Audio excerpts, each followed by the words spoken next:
I am confused. Being philosophically consistent and being a very honest person, I'm sure you can tell me where God came from. And in addition, once you've told me where God comes from, please try to clarify how you can figure that a spiritual force can have an impact on a material universe to create it.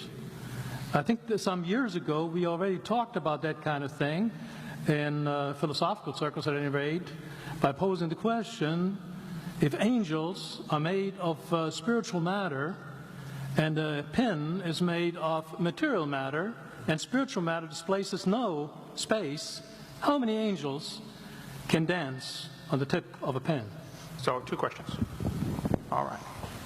Go ahead. All right, your question, where did God come from, assumes that you're thinking of the wrong, obviously it displays that you're thinking of the wrong God, because the God of the Bible is not affected by time, space, or matter. If he's affected by time, space, or matter, he's not God. Time, space, and matter is what we call a continuum. All of them have to come into existence at the same instant, because if there were matter but no space, where would you put it? If there were matter and space but no time, when would you put it? You cannot have time, space, or matter independently. They have to come into existence simultaneously. The Bible answers that in 10 words. In the beginning, there's time. God created the heaven, there's space, and the earth, there's matter.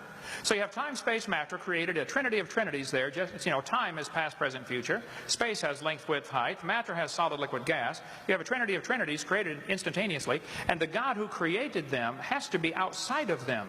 If he's limited by time, he's not God. The guy who created this computer is not in the computer. He's not running around in there changing the numbers on the screen, okay? The God who created this universe is outside of the universe. He's above it, beyond it, in it, through it. He's unaffected by it. So the concept that a spiritual force cannot have any effect on a material body, well then I guess you'd have to explain to me things like emotions and love and hatred and envy and jealousy and rationality. I mean, if your brain is just a random collection of chemicals that formed by chance over billions of years, how on earth can you trust your own reasoning processes and the thoughts that you think? Okay, so your question, where did God come from, is assuming a limited God. And that's your problem. The God that I worship is not limited by time, space, or matter. If I could fit the infinite God in my 3-pound brain, he would not be worth worshiping, that's for certain. So that's the God that I worship. Thank you.